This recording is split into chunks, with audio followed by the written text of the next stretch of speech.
Hey everybody, it's me, Will. And me, Kristen. And in just a few minutes, we're going to play for you our live show from the Jersey Devil Fest in 2023. Yeah, we had a really great time. It was really cool. We had prime real estate. Oh my, yes, actually, I hadn't really thought about that, but yeah, you're right. It was incredible. We were right in the middle of the lower level of the Paranormal Books and Curiosities shop in Asbury Park, New Jersey, run by Kathy Kelly, the owner, and a staff of awesome, an amazing super staff. Nice, super welcoming people. Shout out Andrea. Yep. Juniper, Lisa, Becca.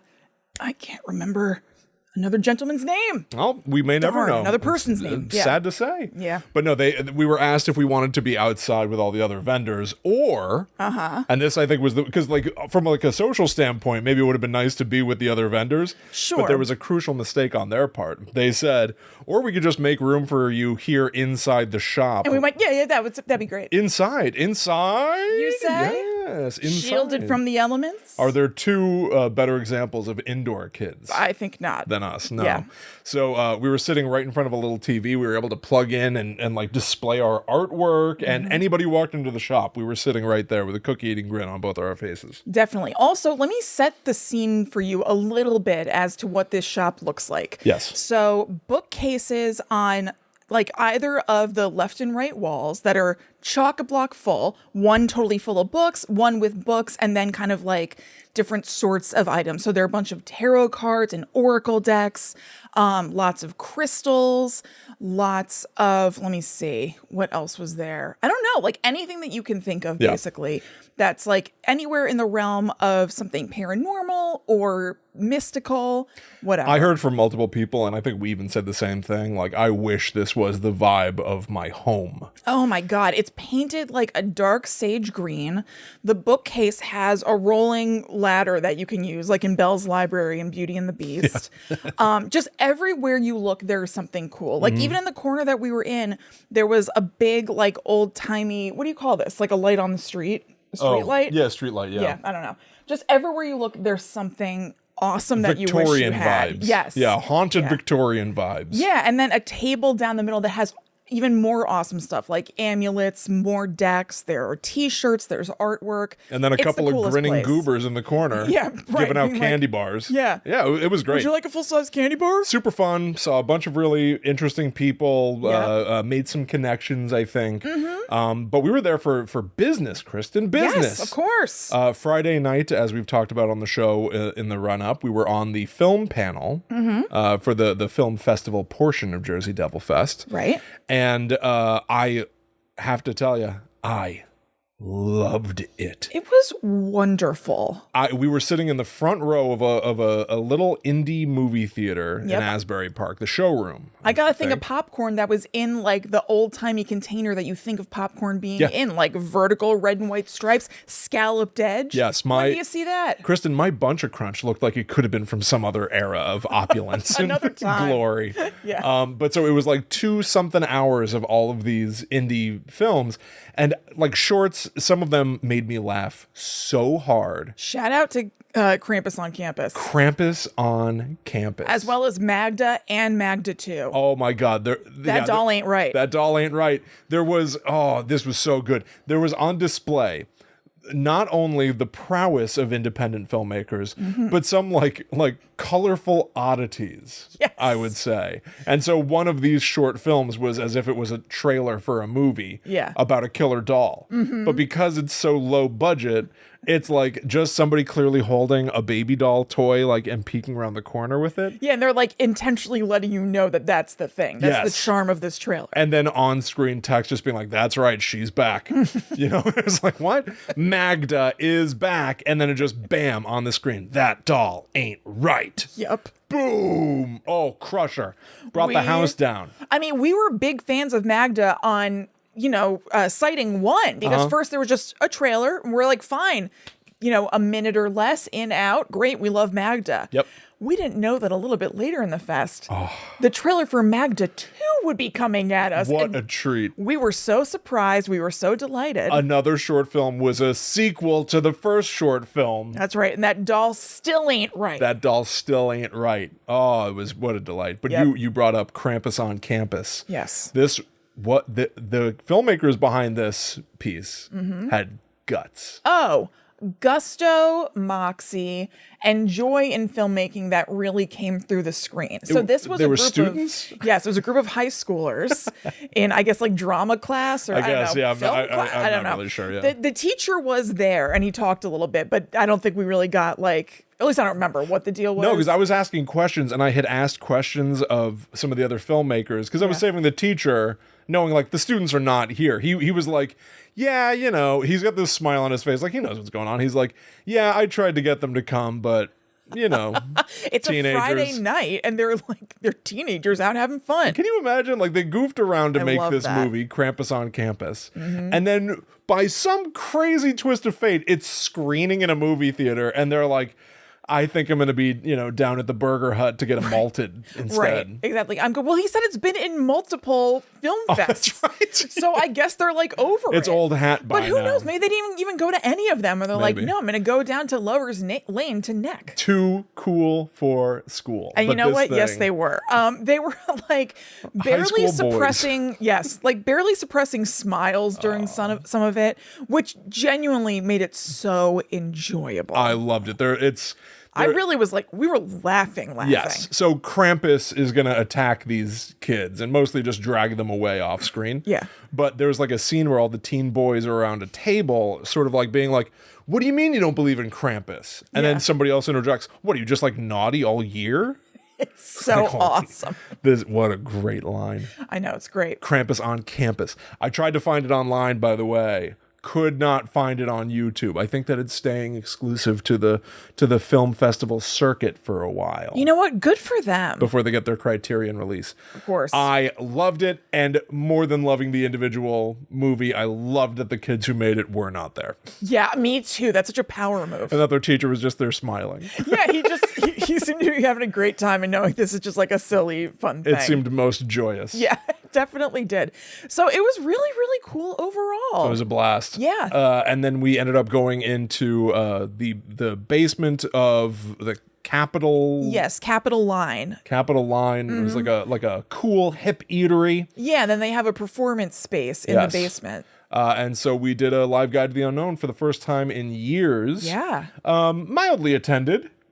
Yeah, I would say that it was a little light. You know, I think that it was pretty exclusive. Yeah, that's the thing. That's the thing. We want to, you know what I was thinking about? You know how in, I know it is, in Ghostbusters Afterlife, like somebody comes up to that little kid podcaster and it's like, oh, I listen to your show. And they're like, he's like, you're my listener? Yes, right. That kind of happened to us. Shout out Absolutely. to Liz, our listener. Yes, one listener who Yes. came up. Although there were people after Liz. Oh, yeah, that's true. Yeah. So shout out also to Adam and Sonia. Yes, but Yep. yeah, Liz came up and we were both like, our heads blew apart. She was like a celebrity. It was. Because she was like, hi, I came to see the show or whatever. And we were like, what? Oh my God, it actually happened. Yeah, I don't know. I don't know whether to was try awesome. to protect our egos or part of this is also the truth. Like, Yeah. Guide to the Unknown is not some local podcast. We're global, baby. Oh, yeah. We're talking to people literally around the globe all the time. Which is cuckoo. And evidently not very many people in the tri-state area. You know what? I didn't care at all. I Did didn't you care. at all? No, I had a blast. Yeah. I did not care. No, it's totally fine. Didn't give a fig. No. I know our listeners are on the internet are doing good. Totally. It's completely fine. There are things that I love that I don't go to see live. I know this you is know a what bit. I mean? I know it's a bit gauche, but if we were McDonald's, that sign would say millions served. Okay, let's just put it that way. That is true. It is true. Yes. But yeah, shout out to Liz and out. Adam and Sonia. It was great to see you all. Liz, I loved your glasses. I looked them up. I probably will be getting them. Oh no, single white female. I know. I don't know what to tell you. You made a huge mistake by telling me where they were from. Tremendous blunder. Yeah, it was TINJ eyewear. Yeah. Now everybody's gonna have Liz's glasses. You've ruined it. You've ruined it. She's gonna be pissed, just like the guy in Seinfeld. Yes, Elaine's. Yeah, that other writer guy. Yeah, funny name. But anyway, All right, I think we're gonna throw to the live show Yeah. itself. It's wait, I'm sorry. I also didn't say Sarah and Katie. I shouldn't take them for granted just because they're my friends IRL. Tremendous faux Love pas. of my life, Sarah, and her sister Katie, also a love cam. It was nice. I really felt a sense of community. Yeah. At the Jersey Devil Fest. I did too. It was really nice. I feel like the staff was like very welcoming to us. I couldn't agree more. Well, you made the stellar maneuver of picking up donuts on the way. You know what that is? It's the Ryan Anderson special. Is that right? Yes. Oh, well, it works. I know. He's picked up donuts to just bring to like staff at places he's worked a number of times. Okay. And so it was in my head. People like it. People like the donuts. And you know what? It set a tone. People were willing to help us or move walls, crap. move crap out of our way. Yeah. It was great. Yeah, it was great. awesome. I It was really I felt like nice. a little celebrity. They even invited us to a staff-only investigation they're going to be doing. I know. I do think that we might have future team-ups. I with, know. The Paranormal Books and Curiosities Museum. I like them very much. So thank you so much to everybody who works there. Thank you, Kathy. Thank you to everybody who attended, and just thank you all in general. Yeah, if you're We brand love you new to the all. show, welcome, Yep. welcome, welcome. If you've been at the show for a million years, welcome, welcome, welcome. We love you. You're going to hear our first live show in years, and maybe it won't be the last. Who's Totally. to say? We got into some real obscure stuff, which I think was sort of a Yes. power move on our part, which is weird that we picked stuff no one's ever heard of before. I know. Well, also I was thinking because the Paranormal Books and Curiosities shop does tours, I was like, I don't know, these people might have it covered. You know Yeah, what I they mean? might, Like right. if they're coming to this event, maybe they've done walking tours before, maybe they've heard it. So yeah, I wanted to pick some weird I don't know. stuff. I like that inadvertently or somewhat intentionally by design. Or advertently. We picked topics that are entertaining for us. Yes. You know, like we didn't want to talk about the big guns. We've done that. Absolutely. So we got some bizarro little guys. Yep. So enjoy this live show. Hope you enjoy it. And thanks again, everybody. Yeah. We'll see you next time. See you then. Enjoy. The driver was forced to do a U-turn and drive back, passing the body of the boy he had just killed. Oh, maybe it was like a dead end or a cul-de-sac or whatever. I said it a couple of times, but yes. So doubt. All right, go ahead.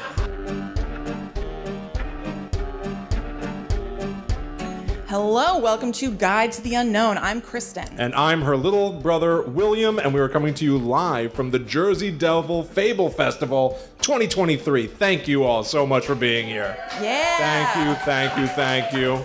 And this is put on by Paranormal Books and Curiosities in Asbury Park, New Jersey. Definitely give it a goog. Go there if you're in the area. It is awesome. Yes. And so, in honor of the Jersey Devil, we are going to tell you some Jersey-centric scary stories. Now, you know about the Jersey Devil himself, of course, but here's the thing. We've been talking about him for years. We know everything there is to know about the Jersey Devil, so you're not going to get the big guns. What you're going to get from us right now is some of the shrimpy guys. Yeah. You're going to get the little-known legends that need some love and are, frankly, potentially, just not that good. That's right. But we'll do our best to judge them for you, and we'll see how that goes with probably mixed results. Yes, we'll see. Now, Will, I'm putting you on the spot, kind of. Sure. There is a New Jersey weird thing that's been going on in the last week or so. Yes. That I think may be on some people's minds. Have you heard about the pasta that was dumped in Old Bridge? Okay, wonderful. Yeah. Let's hear it for the pasta. The pasta dump. Uh-huh. This is hot news. This is all over the headlines. You can barely turn on the TV. I know we watch live television all the time. Constantly. Can't avoid this story. What do you know about this? Why are you? Well, I know everything about it now, but okay, I know yeah. that you kind of like researched it for this, so I'm really queuing you up. I did do a little bit of research. Everybody is really making a meal out of this pasta story, everybody. William. But part of it is because they all saw the potential for puns and they all capitalized. So right here, the shameless, 6abc.com, Old Bridge, New Jersey. Officials in New Jersey are noodling over a pasta mystery. Okay. That's the whole story right there. They just want the noodle mystery. Somebody else said that the police called it Mission Impossible because there was, 500 pounds of pasta dumped in Old Bridge, New Jersey. Yep, something like that. Like an overnight mystery. Who knows what culprit might have been behind this? What ne'er-do-well is dumping pasta? Unfortunately, it's kind of a bummer. Yeah, we're going to start off with a sad story, evidently. And then we'll bring you back up. Yeah. So it turns out, some of it's actually heartwarming, but it turns out that there was somebody living around Old Bridge whose mother passed away, and I guess she was something of a hoarder, and not knowing what to do with 500 pounds of pasta, he dumped it all by the river.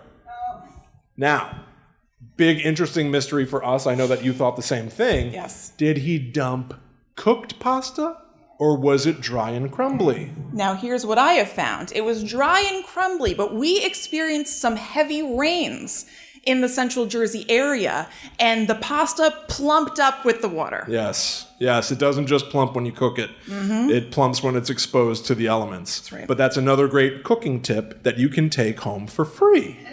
So it was dry pasta that ended up seeming cooked. I wouldn't advise eating it. No. But so the heartwarming aspect of this story is that a lot of these outlets, and believe me, I watched and read many, they spoke to locals who would say, yes, we know who's behind it. We do know the actual individual who dumped 500 pounds of pasta, but we're not going to tell you his name because we're going to protect him. And we're going to instead highlight a local injustice because this was not just some random pasta excursion. This wasn't just somebody that was dumping pasta just out of laziness or something. Right. It turns out that in Old Bridge, there's no bulk pickup. So this is an area of woods that is known as something of a dump. So you go there and you're going to see spooky old TVs that are just cracked on the side of the road. Whenever, I think we all had this experience as kids where it's just like maybe you were playing with friends in the woods and you came across like an easy chair or just like something that's not supposed to be there. But there's a very real reason for it. And so now people are sort of rallying around this individual to say, well, then give us some bulk pickup. Totally. And you're not going to get more pasta, Old Bridge. And it's working. So it's a story of justice being served. It's heartwarming. Also, little reported on, there were also alphabet pastas on there. And we're not talking about that, and I'm here to change it. Yes. Everybody's focusing on the spaghetti.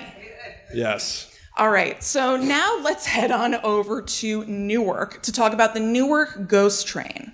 So legend has it that at midnight on the 10th day of each month, there's an invisible ghost train that is noticeable only by its engine whistle and the sound of the wheels against the rail that passes through Newark Penn Station. And this is nicknamed the Express Train to Hell. You're not going to want to hop on this thing. Maybe we're lucky that it's invisible, so none of us can. I love the idea that it's not just a train to hell. It's the Express Train to Hell. No stops. In case you're a little impatient, you want to get there a little faster. Yeah, you got the oogie boogies. Yeah. So this seems like kind of a classic, I'm going to go out on a limb and say, possibly probably made up ghost story because it's devoid of details or facts so that you can corroborate anything about it, which is kind of a hallmark of something that's just fun, but maybe not true. It's said to be driven by an engineer who died on the tracks, no further info. And apparently one time more than 600 people saw it. Who? When did this happen? Where are they now? But you know what? Who cares? It's fun. We like the idea of this, so whatever. But the New Jersey Ghost Hunter Society, who you can learn more about if you go to njghs.net,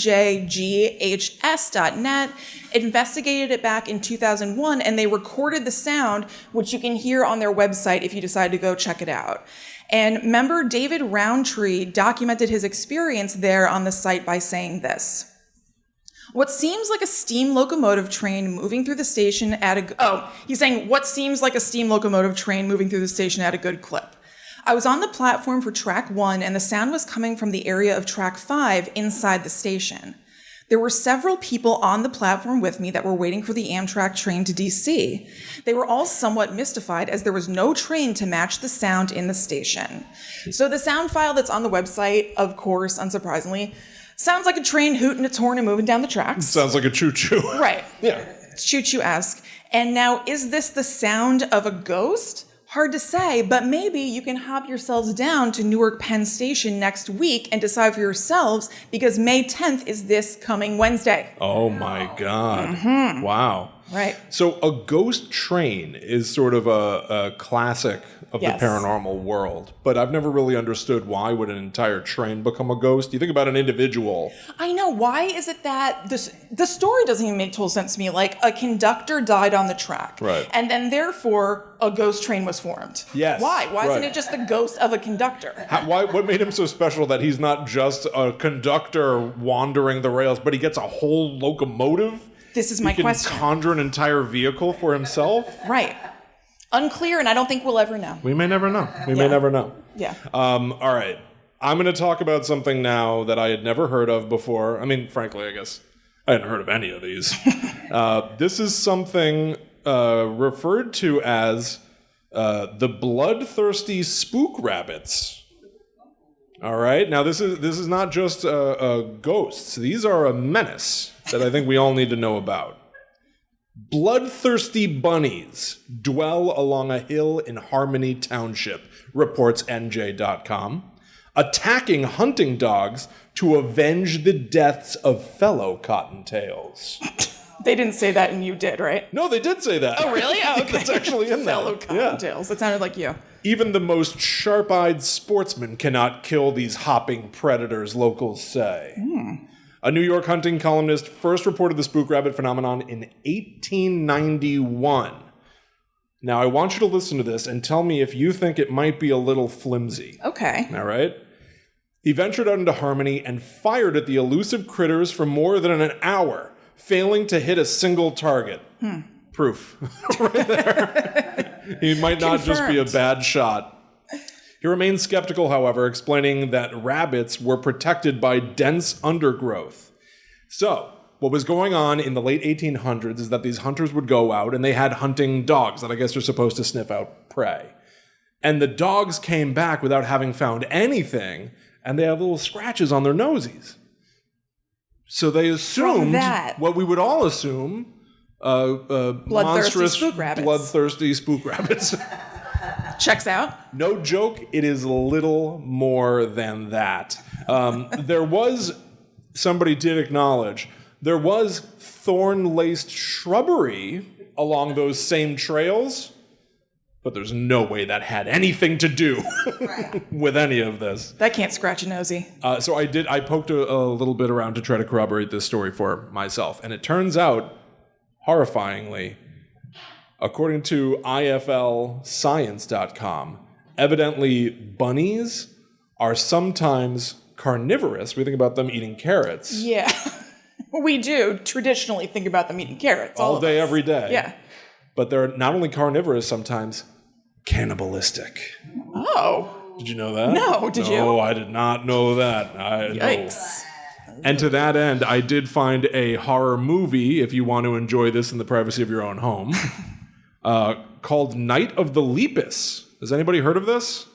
Yeah, one. Nice. Exactly one. Those are bad odds. It is a 1972 movie starring Janet Leigh of Psycho, Jamie Lee Curtis's mother. It is evidently a notorious B movie with terrible special effects. I know the channel Red Letter Media Online watched it.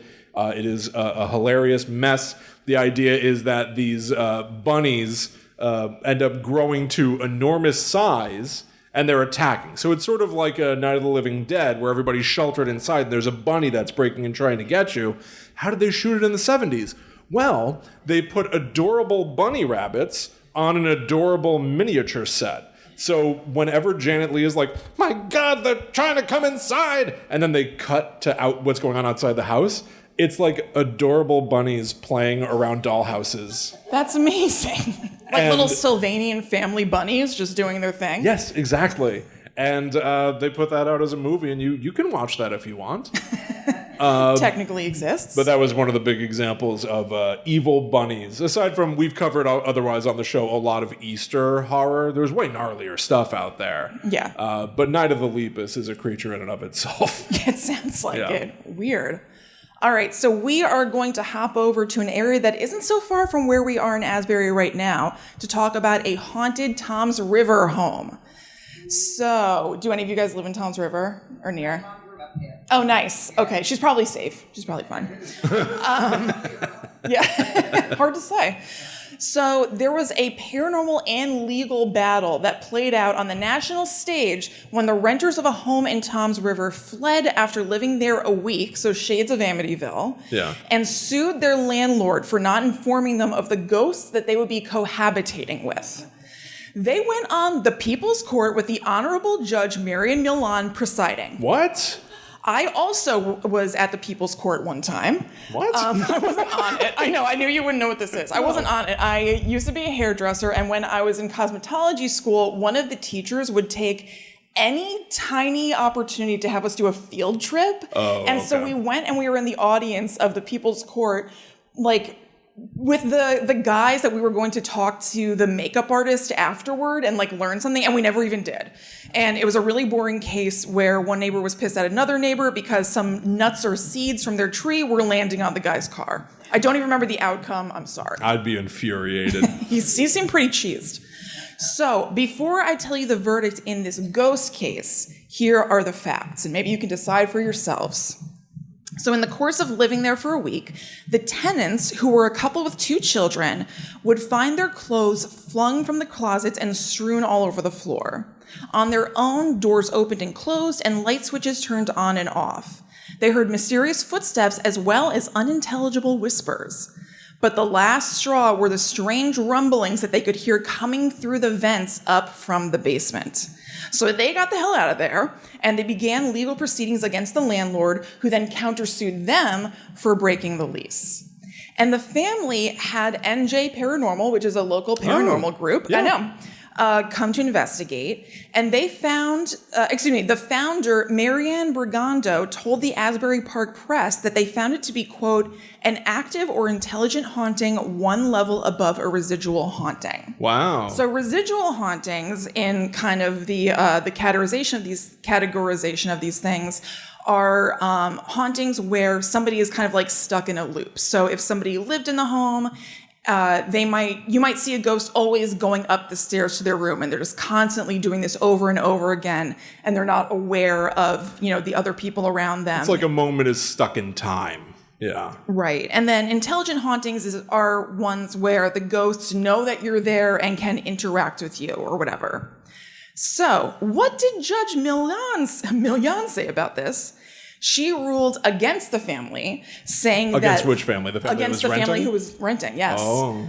Saying that there were no legal grounds to vacate a lease on the grounds that the dwelling is haunted.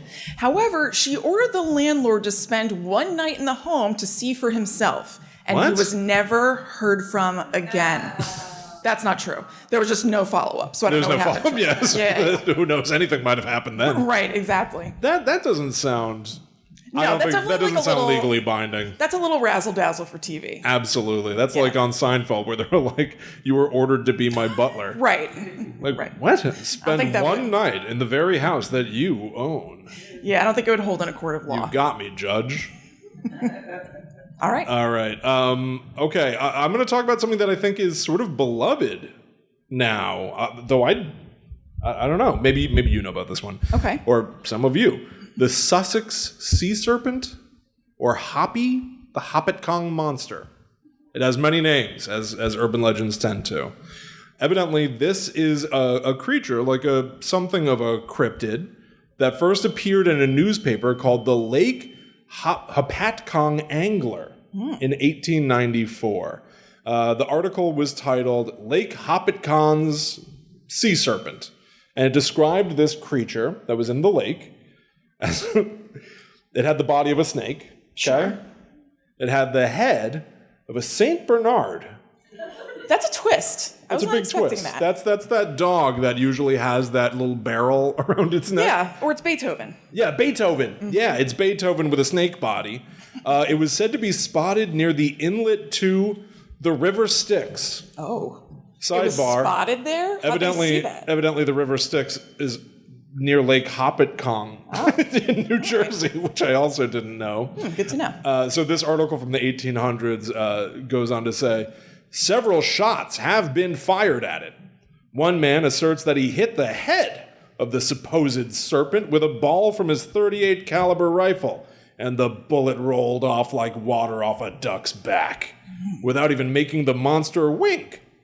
Why would he wink anyway? He didn't even wink once. You get shot and you wink? That's what they think is the normal course of events? Maybe for a monster that can take a shot as it goes back in the water. Try better next time, Hunter. Wink, wink. I don't know. But I guess that's what they expected in the 1800s. A local, Don Gardner, said parents told their kids a story about Hoppy that was based in Lake Hopatcong fishing folklore, claiming it was a mystical lake serpent that ate fishermen and boaters before it was caught and killed. He said the legend states that the serpent's bones later washed ashore and were used as the frame for a roller coaster called the Wildcat. Oh my God. It was on Bertrand Island's amusement park. Which, of course. It sounds like from another universe. Definitely I've does. never heard of that in my life. Yeah. But that also doesn't sound like a safe roller coaster. I don't think bones are structurally No, a secure. snake bone? I know. Some Texas chainsaw. Yeah. Some maniac finds bones on by the river and builds a roller coaster. We're supposed to be happy about it. I'm not interested. Now, part of this story sort of resurfaced a few years back, much like Hoppy. William. In the water, peaking above sea level. Peeking above the water. The water. In 2014, this is true, or quote-unquote true. You know. A 20-foot anaconda was spotted nearby. Vom. And it made everybody remember this century-old urban legend about Hoppy. But also people pretty quickly were like, an anaconda is in that lake? I don't think an anaconda can live in that lake. I don't want none. It just seems like if I had to guess, and I know that we're all here because we like spooky stuff, I'm something of a skeptic. I don't want to shock you. It seems like maybe every few years somebody sees something in the, I don't know, peeking out of the water, and they go, and they're like, whoa, monster. That thing's 100 feet long, I gotta kill it. I don't understand. But that is the story of a lesser-known cryptid, the Hopatcong monster. Beautiful. Well, I also have a water-based story to tell you next. It's a shorty and a sweetie. Nice. This is about the disappearing pond of Belmar. So again, not too far away from where we are. So on 18th Avenue in Belmar, there was one, this is a legend, okay? There was once a pond that is no more, but was once there.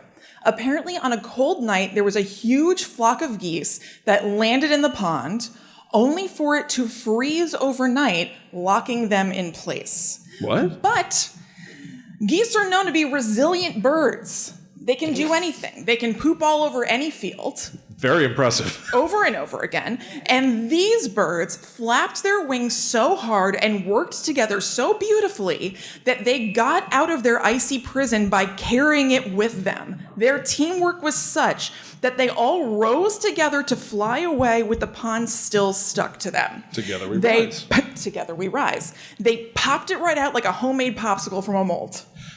This sounds like a Greek myth. Right? Like, kind of does. The water instantly froze, but the birds flapped their wings in unison, and that's how the lake moved, 4 miles south. That is correct. Yeah. That's right. So I think it just kind of seems like a nice fable about teamwork, but it was apparently published in Outdoor Life magazine in the 50s, which I was surprised to hear doesn't really seem like a spot for such a thing. Like Outdoor Life prints fables? This is a recurring. Yes. We've found historically on our show, we have found the strangest sources. Like a used car website that just tells you about like a horrendous murder. It was a used car website that had a blog about like a lover's lane mystery. I also technically there's a car in the story? Is that all? I think so. Some bored person that's like, my boss doesn't understand websites. Yes. I'm just going to put this up there. Yes, I've also used, I think it's IrishEngagementRings.com multiple times for stuff about like banshees. Yeah. So you find things in the most surprising places. It's true. Yep. All right. Wow. All right. Here's another one that actually is so close that I sort of do want to go to it, because although perhaps we should stay away. 1 hour's drive to the north, I think. I'm not sure. In Woodbridge, New Jersey, there is said to be a snake coiling about the lonely grave of Lulu Lorch. Oh, wow, that's quite a name. That's a name. I don't want to besmirch the dead, but No. Lulu Lorch is quite something. Do not besmirch Lulu Lorch. So, slithering between headstones, the Woodbridge cemetery snake is a bad omen for graveyard visitors. who seem like they do not need a bad omen right now. Right, they're like full up. Terrible time for a bad omen in a cemetery. Those who get too close to this, it's a snake that is said to be like purple and black, which I think in nature, any sort of a vibrant color like that screams danger. Yeah, it's a warning. So anybody who gets too close to this purple and black serpent are doomed to die within 1 hour. Oh my God, that's a quick turnaround. All you have to do is get close. You don't have to touch it. You don't have to try to eat it like some weird person from hundreds of years ago. You just have to be near it. This is according to 19th century New Jerseyans. Trustworthy. Locals began fearing this snake after a bizarre incident at the funeral for a young woman named Lulu Lorch in 1896. Was my other story in 1896? I don't know. Is it the same year? It was a hot year for the paranormal. Bad year for New Jersey. Or a good year, depending on your perspective. The Hopatcong Monster was 1894. And then 2 years later, the cemetery snake in Woodbridge. It's action-packed. So mourners were shocked when a 4-foot-long snake slinked around her grave and wrapped itself around the coffin. This is at the burial itself. 20 minutes later, Lorch's 29-year-old brother, William, died of heart failure. Oh my God. This is reported in the New York Herald. Not by New York Herald. Right, the New York Herald with an A. Gotcha. Exactly. The Serpentine Intruder, this is great, right? I love how this is written. This is also NJ.com. Yeah. The Serpentine Intruder apparently vanished after the episode. Of course, if the superstition is true, any witnesses would likely expire before they could share the tale. That's right? perfect. You get close to this thing, and within an hour, you're dead. Within 1 hour? So I got another source, because believe it or not, there's not a lot of info about really anything we're talking on. We're about to be one of the primary sources for every single story that we're telling you. Which is not a good sign. It's not a good sign. But it's honestly, it's fun to dig. Yeah, it's awesome. To find weird, interesting stuff. I found a website that I love, evidently, called Most Useless Blog in the World. .wordpress.com, and it is fantastic. And they seem to know more about what happened after that first death. Oh, nice. All right. So 3 days later, at the funeral of William Lorch, I don't know, his friend Buddy saw the snake. Oh. So Lulu Lorch dies. They go to the funeral. William's there. The snake coils around the coffin. William's dead within an hour. 3 days later, he's being buried in the same cemetery. The snake shows up again. His friend Buddy sees it, and then he dies. And then at Buddy's funeral, oh my God. Yes, the snake shows up again. We gotta stop having funerals at a certain point here, just for the safety of all attendees. It's over. Yeah. Shut down this cemetery. So, again, according to the most useless blog in the world, by the time authorities investigated reports that the funeral director's son, Kevin, had been getting into herpetology. Herbology? Maybe it is herpetology. It says herpetology. Yeah. Herbology would be like... herpetology. You're thinking about Gotcha. like Harry Potter. Yeah, You're thinking about... Like, no, I am. Yeah. Herpetology, I guess, is the study of snakes, I suppose. He had evidently been seen recently handling purple banded snakes. But by the authorities tried to talk to him, it was too late. The funeral home had experienced a banner year, but the entire surrounding neighborhood of Colonia had been decimated, its properties abandoned, and the economy was in ruins. Oh my God, the snake really did a number. This was a prolific snake. It killed, I guess, according to the most useless blog in the world, it killed everybody in that like town. most of Colonia. And they just kept going to the next funeral and being surprised that it happened again. Well, we got to bury that guy now. Another funeral. I guess they didn't know what the cause was because everybody who sees the snake dies. So what were they to do? Exactly. They didn't have the tools. You stay the course. They didn't have right. the technology to understand their predicament. That's right. But it was the funeral director's son. I love the idea of this screw up. What, you've been getting into snakes? You imported some venomous snake that kills you within an hour? Actually, this is pretty good for business. Keep it up. So I looked this up too because I don't know. I got a little hopeful, right? So this website mentions specifically the town of Colonia. And I know of areas in the tri-state area, admittedly, that are ghost towns. There are still ghost towns out there. So I was thinking, is this maybe a ghost town that I'm just not aware of? Colonia, New Jersey. I'm not familiar with it. Looked it up. They're fine. Yeah, they're totally fine. They're totally fine. Completely average population. Yeah. At best, I found out that they're unincorporated. Oh. Which means they don't have their own local government. Oh. Which means that we could get in there and take over the joint. Yeah, maybe we can both become the mayor. That's 2 mayors. Yeah. Yeah, absolutely. Awesome. All right, so I'm going to take us over to the Haunted Flanders Hotel now. Do you know about that, Kathy? I feel like you would. Yeah. So this is at the Jersey Shore, probably not super far away, in Ocean City. But don't go making a reservation just yet unless you don't mind sharing a room with a ghost. It's nice and old, built right along the boardwalk in 1923. But you know what old means? It means haunted. The most well-known ghost of the hotel is a woman in white named Emily. So in case you don't know, the woman in white is like a classic ghost story trope. It's pretty literal. It's a woman in a white gown who's usually searching for something. It's sometimes, depending on the story, a lost husband. It might be her children, or in this case, her engagement ring. Oh. So the story goes that while a guest at the hotel, Emily lost her engagement ring and, after looking for it, eventually just left without it and gave up. She came back to the hotel to do another search after her fiancé didn't return from World War I, but she still didn't find it. And the story is that she still roams the grounds looking for it. Now, as somebody who has lost their engagement ring, I stand in solidarity with Emily, and I get her. Of course, that's just one version of the story. There's another version that kind of does away with that sad backstory and simply refers to her as the Lady in White, a cheerful presence around the hotel whose singing and laughing can be heard from the lower catacombs. I have questions about that. I know. Just name drop lower catacombs. I know, and move on, but I couldn't.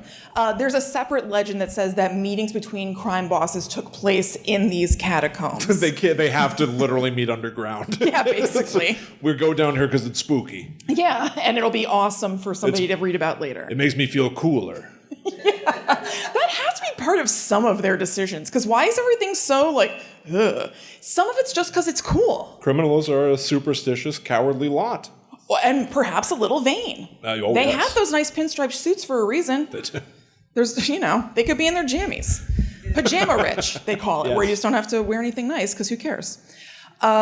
So anyway, she can be heard in the catacombs, and sometimes she's also heard in the Hall of Mirrors. This hotel sounds amazing. Catacombs, halls of mirrors. Sounds like you're asking for trouble, though. Like, no wonder they have a ghost. Yeah, it's true. This isn't a normal structure.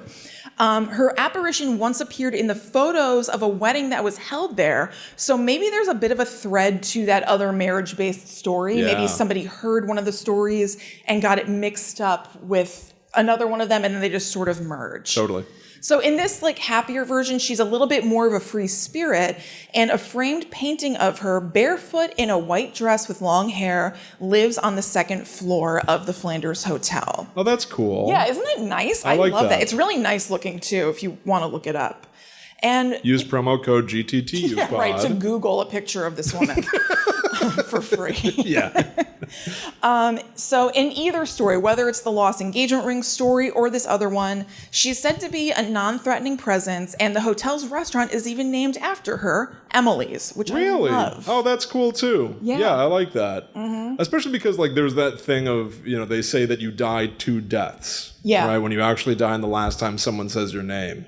They're saying her name constantly. Yeah, she's been truly immortalized in some sense. Yeah. That's pretty cool. I like love that. it. So that's all I got for us, New Jersey. Really? Guys. I've got a couple. Couple more. Yeah. Okay. Let's play a little game. I've got the biggest gun of our list. I think I've got right here. Okay. Or I've got a weird thing that I just found on the side that made me laugh. I want to hear both. You want to hear? Well, you can hear both. But what do you want to hear first? Oh, the big gun. The big gun. Mm-hmm. Okay. The Atco Ghost.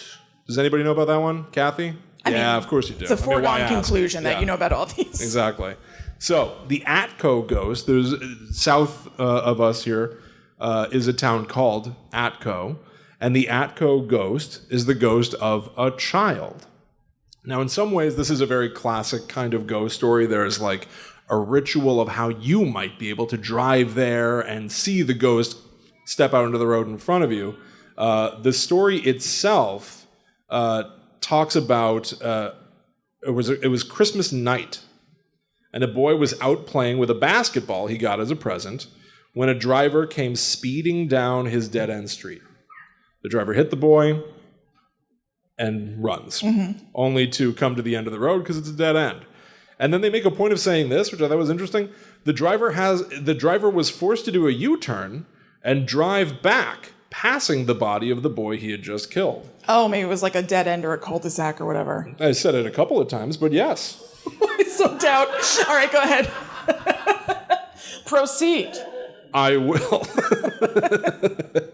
But I think it's funny to like, because that almost implies like, ooh, that must have stung for that driver. Yeah, like all of a sudden how like, terrible for him to have to go back and like have to avoid seeing the body that he hit. Isn't it ironic? Don't you think? Yeah. So this is from straight up Weird New Jersey, which is a very famous publication in the state that documents all of the weird goings on.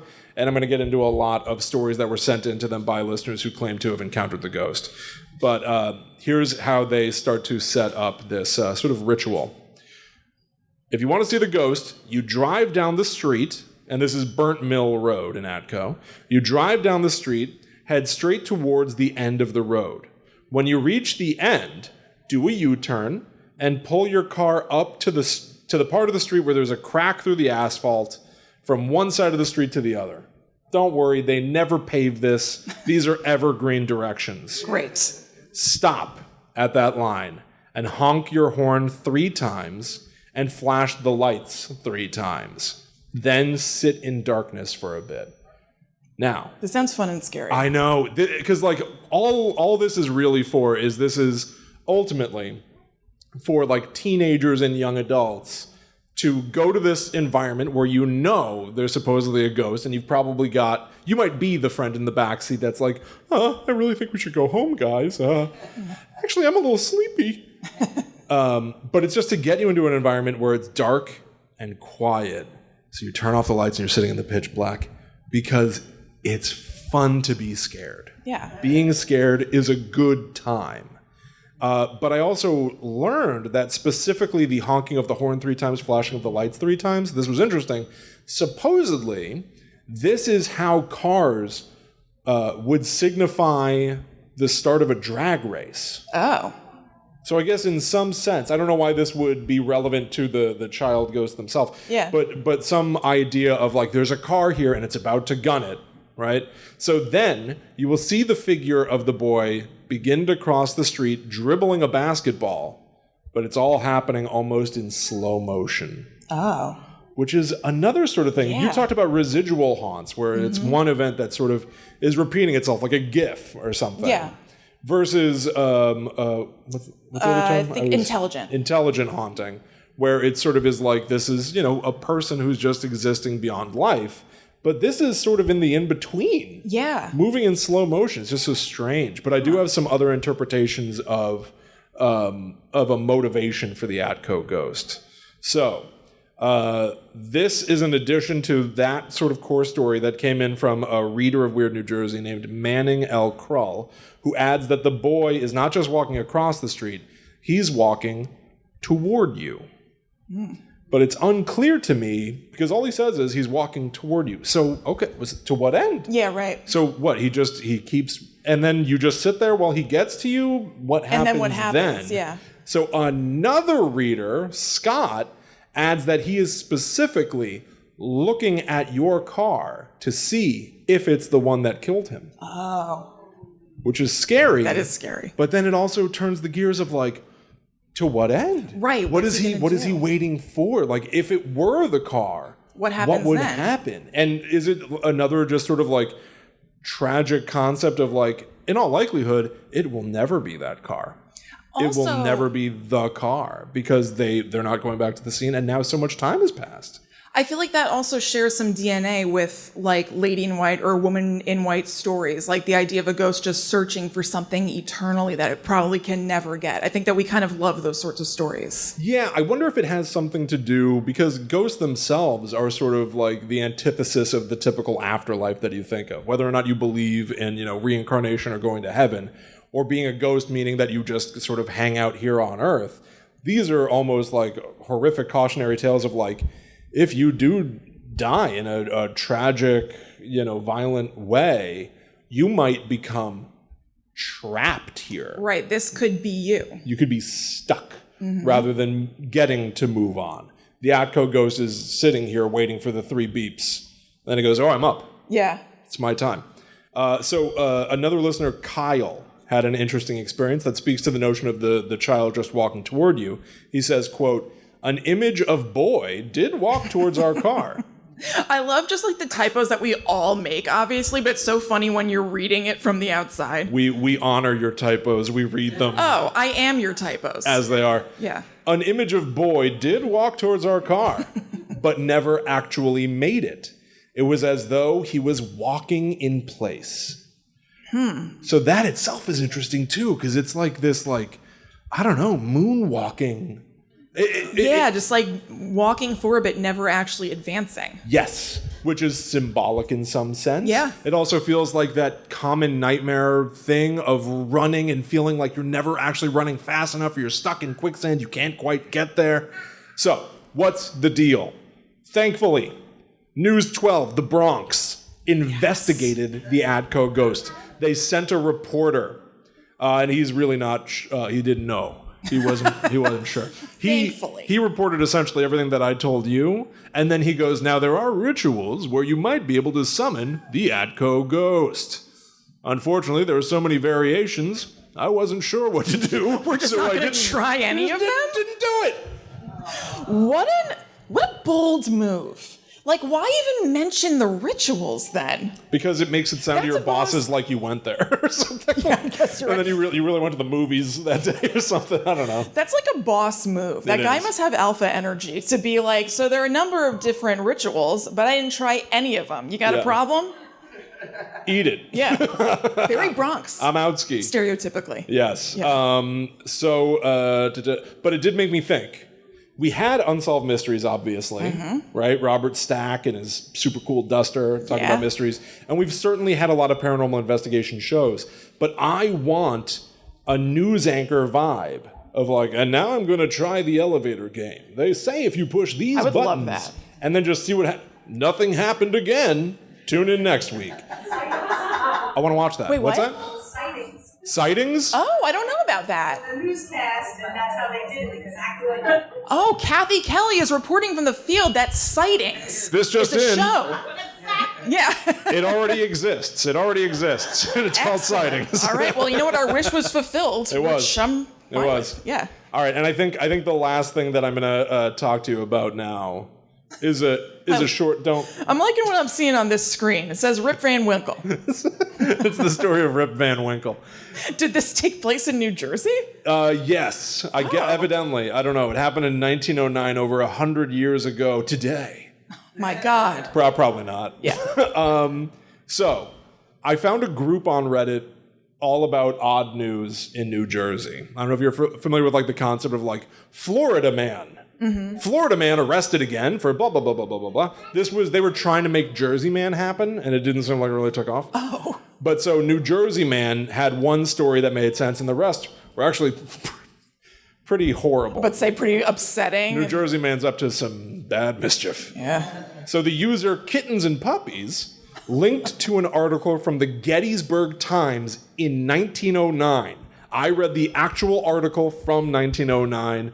Headline, chased by wild man on all fours. Oh my God. I would die. On all fours. Oh, I don't like that. New Jersey has a baying Rip Van Winkle. Has a what? Baying. Like screaming. Like screaming, crying. like a dog might bay at the moon, right? No, that won't do. Now the article itself. New Jersey. Newark, New Jersey, specifically. In January. Maybe he took the ghost train in. Oh, maybe. Took the ghost train, stopped by Hoppy. Right. Yep. January 29th. The sight and sound of what he described as a baying Rip Van Winkle caused John Nee of Rowleyville to go racing into Dover, spreading an alarm that a wild man is living in the woods near Mount Hope. His report was so graphic and was so similar to that of a nursery agent who was driving through that region a fortnight ago, so somebody else saw this, that an effort will be made by searching parties of men with dogs to find what officials believe will prove to be a maniac escaped from some asylum, which is a tale as old as time. The idea of some mental hospital, somebody escaped, and they are a monster, of course. Yeah. So, Nee told Marshal Bryan that while hunting with his dog, his attention was attracted by what sounded like the baying of another hound, but proved to come from and again, this is verbatim news article 1909. But the sound proved to come from a weird human-like creature. Oh, my God. You don't want to see these words in the newspaper. Yeah. Once it hits the news, and I know there's a lot that we could say about the state of modern journalism, but you take it as a fact, right? Yeah, it seems legitimate. It says here in the paper there's a weird human-like creature out there who was scudding through the woods. Oh, God. Absolutely not. Absolutely not. On all fours. Scudding. His long grayish beard trailing under his body. So he wasn't really nude. Because his gray beard was like covering him up. It was a modesty beard. Hold on. Did I say he was nude? Oh, God, maybe you didn't. Okay, keep going. I don't think nude had any part of this, Kristen. Keep on going. You came up with he's nude. You came up with it. Wishful thinking. So, Nee's dogs startled the peculiar being, but they were frightened and chased away by the alleged wild man, who, according to Nee, finally galloped away into the woods. What the hell was going on? But they keep referring to him as a Rip Van Winkle. I was about to say, why are they doing that? Because he's just an old man with a long beard. Yeah. That makes you a Rip Van Winkle. He seems very much awake. My goal is to be a Rip Van Winkle someday. You're getting there. I'm a bit of a Rip Van Winkle, you might say. Ooh. Yeah. So there you go. That is the New Jersey Rip Van Winkle, I guess, in Newark. I don't know. I guess be careful out there. Yeah, keep an eye out. He galloped away. He might still be there. That's right. So we hope you enjoyed this. We really liked being able to tell you these stories. And if you're interested in hearing more, you can look up Guides to the Unknown. We're on all podcast apps. We're on YouTube. And we're also on social media at GTTUpod everywhere. We're going more than 5 years strong. We've got over, 70-something? 70-something episodes. I don't even know at this point. But yeah, thank you all so much. Thank you, Kathy Kelly. Thank you so much. Thank you, Jersey Devil Fable Festival. Thank you, Liz, for traveling. Thank you, Liz. Thank you, baby Zoe, for coming out to see us. I love you. Hi, honey. And make sure you look up or come to Paranormal Books and Curiosities in Asbury Park. It's amazing. Other listeners have done it and nobody has regretted it. And enjoy. So to end the show the way that we always do, thank you all for hanging out with us. We'll be back next time for more weird, scary stories. But until that time comes, we must travel. Back to the netherworld. Go we. Please clap. Thank you guys so much. Thank you so much, everybody. Have a great rest of the weekend. Yeah. Thank you.